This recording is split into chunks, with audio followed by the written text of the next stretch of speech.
Hello guys, welcome back to my channel. Di video hari ini kita membahas kasus yang dialami oleh keluarga Sharp yang tinggal di Australia. John Sharp lahir pada tanggal 28 Februari tahun 1967. Dia lahir dan besar di Mornington, Melbourne, Australia. John adalah seorang yang pemalu sejak usianya masih sangat muda, jadi dia tidak memiliki banyak teman baik di sekolah maupun di lingkungan sosialnya. Dia juga memiliki saudara laki-laki dan juga saudara perempuan, dan orang tua mereka memiliki sebuah toko permen di kota.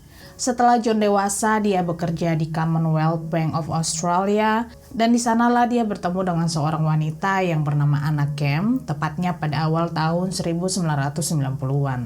Anna Kem lahir pada tanggal 27 September tahun 1962 di Dunedin, New Zealand. Lalu setelah dia dewasa, dia memutuskan untuk pindah ke Melbourne dan dia mendapatkan pekerjaan sebagai teller di Commonwealth Bank of Australia. John dan Anna Kem lalu mulai berkencan dan pada bulan Oktober tahun 1994, keduanya memutuskan untuk menikah. Dan tepatnya pada saat usia John 27 tahun dan Anna berusia 31 tahun. Tapi keluarga Anna tidak terlalu menyukai John. Mereka merasa John tidak cukup baik untuk putri mereka. Dan hal itu sepertinya terbukti setelah John dan Anna kembali dari bulan madu mereka.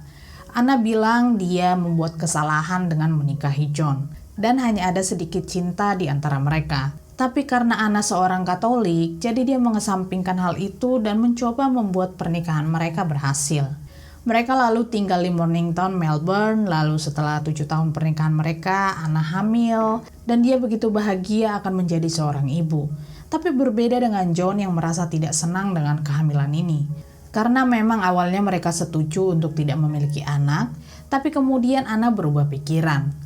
Lalu pada tanggal 13 Agustus tahun 2002, mereka menyambut kelahiran putri mereka yang diberi nama Gracie Louise Sharp. Dan lahirnya Gracie memiliki awal yang sulit untuk hidup.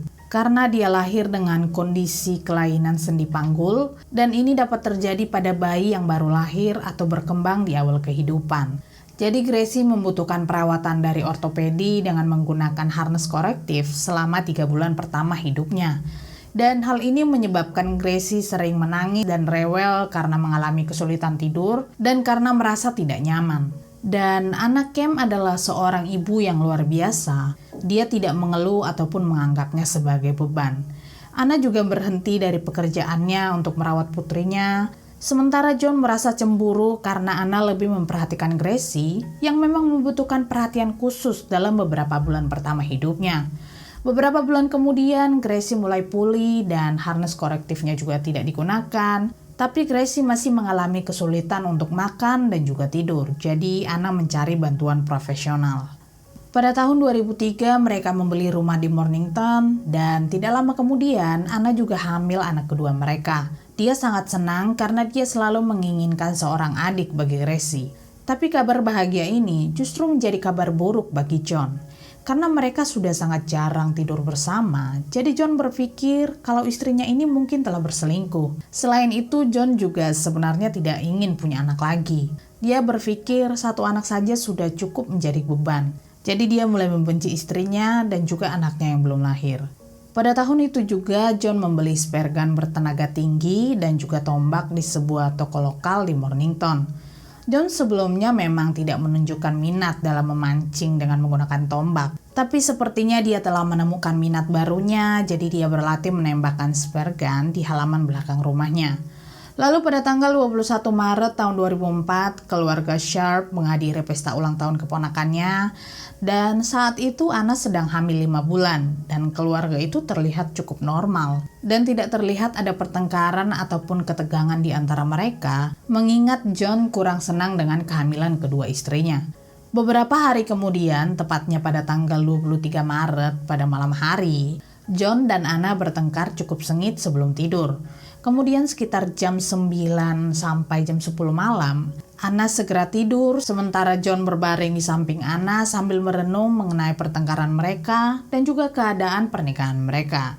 Beberapa hari kemudian John mengantar Gracie ke tempat penitipan anak dan memberitahu mereka kalau Anna sudah pergi meninggalkannya dan dia tidak akan pernah datang lagi. Dan beberapa jam kemudian dia datang menjemput Gracie. Lalu ibunya Anna mencoba menelpon John karena dia tidak bisa menghubungi putrinya. Jadi John bilang kalau Anna telah meninggalkannya demi pria lain dan dia tidak tahu kemana istrinya itu pergi. John juga bilang kalau dia berharap Anna bisa kembali ke rumah mereka. Tapi bagi keluarga Anna, hal ini sangat aneh. Mereka tidak percaya kalau Anna akan meninggalkan Gracie dengan John, apalagi meninggalkan suaminya. Karena hal ini bertentangan dengan keyakinan agamanya, walaupun orang-orang terdekat Anna dan keluarga tahu kalau John dan Anna tidak bahagia dengan pernikahan ini. Lalu pada tanggal 29 Maret, seminggu setelah anaknya menghilang, Anna mengirimkan email pada keluarganya. Dia menuliskan kalau dia baik-baik saja dan dia juga bahagia dengan kekasih barunya. Jadi dia berharap keluarganya akan mengerti situasi ini. Tapi email ini justru membuat keluarga Anna semakin khawatir. Dengan berita sebesar ini, kenapa Anna hanya mengirimkan email pada keluarganya? Kenapa dia tidak menelepon ataupun mengunjungi mereka di New Zealand? Dan kenapa saat keluarganya meneleponnya, dia tidak mengangkatnya ataupun menanggapi pesan mereka? Keluarga Anna lalu melaporkan bahwa Anna telah menghilang ke kepolisian Dunedin, New Zealand. Kemudian kepolisian New Zealand menghubungi polisi Australia. Mereka lalu melaporkan kalau seorang wanita yang hamil 5 bulan telah hilang dan tidak pernah melarikan diri sebelumnya. Kemudian John menghubungi keluarga Anna. Dia bilang kalau Anna dan kekasihnya datang menjemput Gracie dengan menggunakan taksi. Tapi saat polisi memeriksa setiap perusahaan taksi yang ada di sana, tidak ada catatan menjemput ataupun menurunkan penumpang dari rumah keluarga Sharp. Ibunya Anna juga mendapat bunga dan kartu ucapan selamat ulang tahun, dan ternyata bunga itu dibeli dengan menggunakan kartu kredit milik anak Cam. Tapi ibunya tidak percaya kalau yang mengirim bunga itu adalah putrinya. Dia berpikir mungkin itu dari orang yang bersimpati kepada keluarga mereka. Dan polisi memang mengakui ada aktivitas penggunaan kartu kredit dari anak Cam. Hanya saja mereka tidak memiliki bukti apapun atau rekaman kamera pengawas yang menunjukkan bahwa yang menggunakan kartu kredit itu adalah anak Cam. Lalu pada bulan Mei tahun 2004, John Sharp melakukan beberapa wawancara dengan media. Dia muncul di televisi nasional. Dia berbicara mengenai istrinya dan juga putrinya Gracie. Dia juga bilang kalau pernikahan mereka mungkin akan berakhir, tapi dia masih tetap mencintai istrinya. John lalu memohon kepada publik untuk siapa saja yang memiliki informasi mengenai mereka agar segera melaporkannya. Ibu John juga mengundang media ke rumah mereka. Dia melakukan wawancara sendiri dan dia bilang kalau dia percaya kalau putranya itu tidak bersalah. Lalu pada tanggal 10 Juni, polisi mewawancarai John dan dia bilang kalau istrinya membawa putri mereka dan melarikan diri bersama dengan pria lain. Dia juga bilang kalau ponsel istrinya baru-baru ini telah aktif. Jadi itu adalah bukti kalau Anna dan kekasih barunya baik-baik saja di luar sana. Tapi polisi tidak mempercayai hal ini, jadi polisi melakukan pengawasan ketat padanya. Dan tentu saja mereka sangat curiga saat melihat John mendekati semak-semak yang dekat dengan toilet umum di daerah Mornington. John mengambil kantong plastik dan dari dalam kantong plastik dia mengambil kartu ATM, lalu mengembalikan kantong plastik ke dalam semak-semak, lalu dia pergi. Kemudian polisi pergi ke semak-semak dan menyelidiki apa isi kantong plastik tersebut. Dan mereka menemukan tas, ponsel, kartu kredit, atau kartu visa milik anak Cam. Lalu pada tanggal 22 Juni, polisi sudah memiliki cukup bukti, kemudian mereka menangkap John, dan polisi melakukan wawancara sebanyak 2 kali padanya pada hari itu. Selain itu, polisi juga menggeledah rumah dan mereka menemukan beberapa barang, termasuk sekop dan peralatan perkebunan. Dan pada saat wawancara pertama, John menyangkal keterlibatannya atas hilangnya istri dan anaknya. Tapi setelah dia berbicara dengan keluarganya, John mengakui kalau dialah yang menyebabkan istrinya yang sedang hamil dan putrinya yang berusia 20 bulan meninggal. John juga memberitahu polisi dia melakukannya karena sebenarnya pernikahan mereka tidak bahagia dan istrinya sering murung dan bahkan mengendalikan hidupnya. Polisi juga bertanya kenapa dia mengakhiri hidup putrinya, dan John bilang dia sebenarnya ingin merawat putrinya dan membesarkannya. Tapi karena dia tidak ingin ketahuan dan dia juga sudah kehilangan plot, jadi dia melakukannya. Tapi justru pihak keluarga mengklaim bahwa sebenarnya Anna menemukan rahasia gelap ataupun masa lalu John, yaitu bahwa dia telah melecehkan seorang anak. Dan memang pada saat John sudah ditangkap, ada seorang wanita yang datang ke kantor polisi dan bilang kalau dia adalah korban dari John pada saat usianya masih remaja. Tapi mungkin anak Cam telah menemukan sesuatu yang lebih buruk. Mungkin dia menemukan bahwa Gracie putrinya telah menjadi korban dari suaminya. Polisi kemudian melakukan pencarian besar-besaran dan pihak kepolisian juga dibantu para sukarelawan. Mereka menggali bertonton sampah, terkena lumpur, mengalami kedinginan selama beberapa hari. Karena mereka bertekad untuk menemukannya, dan pencarian ini berlangsung selama 3 minggu, dan akhirnya mereka menemukan tubuh anak Cam dan juga putrinya Gracie di TPA Mornington. Jadi apa yang sebenarnya terjadi dengan anak Cam dan juga Gracie? Dan bagaimana bisa John menyimpan rahasia ini selama berbulan-bulan? Jadi pada malam itu, malam setelah mereka bertengkar dan Anna juga sudah tertidur, sementara John masih terbaring di sebelahnya dan juga belum tidur. Dan ternyata amarahnya masih belum mereda setelah pertengkaran itu, jadi dia memutuskan pergi ke garasi rumah mereka, dia mengambil spare gun, lalu dia kembali ke kamar, dan mengarahkan pistol tombak kepada istrinya yang sedang tidur, lalu menembakkannya dari jarak beberapa sentimeter ke pelipis kiri istrinya. Tapi dia melihat istrinya masih bernafas, jadi dia menembakkannya sekali lagi. John kemudian menutupi tubuh istrinya dengan handuk, dan dia pergi ke lantai bawah dan dia tidur di sofa. Keesokan harinya John kembali ke tubuh istrinya, dia berusaha mengambil tombak tapi tetap tidak bisa. Dia benar-benar berusaha mengeluarkannya dari kepala istrinya, tapi dia gagal, dia hanya bisa mencabut porosnya.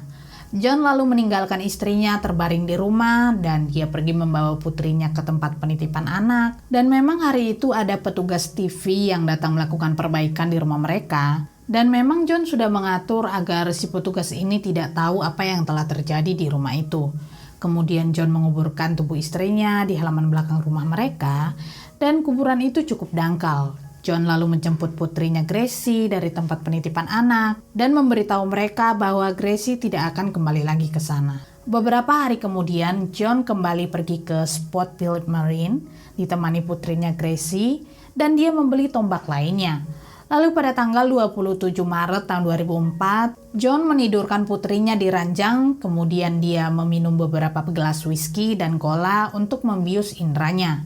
Dan setelah dia minum, dia pergi ke garasi mengambil spare gun yang dia gunakan sebelumnya pada istrinya, lalu mengisinya dengan tombak yang baru dia beli. Kemudian dia membidik putrinya yang sedang tidur, dan Gracie mulai menangis histeris dan berteriak dengan kencang, dan John tidak berpikir kalau putrinya akan memiliki reaksi yang berbeda dengan istrinya. John lalu pergi ke kamar tidurnya dan mengambil tombak yang sebelumnya dia ambil dari kepala istrinya, dan membidik putrinya sebanyak 2 kali, tapi dia tetap masih hidup. John lalu menarik satu tombak yang ada di kepala putrinya dan membidiknya lagi hingga akhirnya Gracie meninggal. Keesokan paginya John menarik tombak dari kepalanya, lalu menutupi wajahnya dengan handuk karena dia tidak ingin melihat luka di kepala putrinya itu. John kemudian membungkus tubuhnya dengan kantong sampah dan terpal. Dia juga menggunakan lakban hitam, lalu membuangnya ke stasiun tempat sampah bersama dengan spare gun, tombak, dan beberapa pakaian dan mainan milik Gracie. Beberapa hari kemudian, pada tanggal 29 Maret, John pergi mengunjungi sebuah toko lokal yang bernama Toko Bunnings. Dia membeli 1 gulungan lakban, 2 terpal, dan gergaji listrik. John lalu kembali melanjutkan kuburan istrinya. Kemudian dia mengambil gergaji listrik dan memotongnya menjadi 3 bagian terpisah, lalu membungkusnya dengan terpal dan lakban. Kemudian dia membuangnya sama seperti yang dia lakukan pada putrinya Gracie. Dan sama seperti yang aku bilang sebelumnya, keluarga Anna yang di New Zealand menerima email dari Anna, dan tentu saja sebenarnya yang mengirim email itu adalah John. Dia mengirim email melalui akun istrinya. Dia juga yang mengirim bunga dan juga kartu ucapan selamat ulang tahun pada ibu mertuanya. Dan dia juga tidak menduga kalau dia akan ketahuan setelah menggunakan kartu kredit, kartu ATM atau Visa dan ponsel milik Anna. John kemudian didakwa dan memang dia mengaku bersalah di pengadilan tertinggi Victoria karena telah membunuh istrinya Anna Cam dan juga putrinya Gracie yang berusia 20 bulan.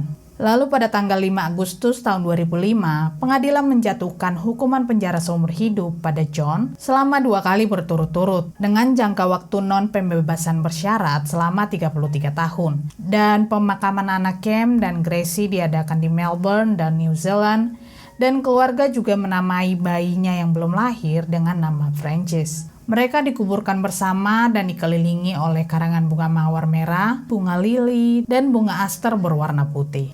Dan ini adalah salah satu kejahatan terburuk, atau mungkin lebih buruk karena dia menyebabkan istri dan anaknya meninggal, bahkan putranya Francis yang belum lahir. Anyway, itu adalah informasi yang aku dapat bagikan pada kalian, dan terima kasih banyak sudah menonton video ini, dan sampai jumpa di video selanjutnya.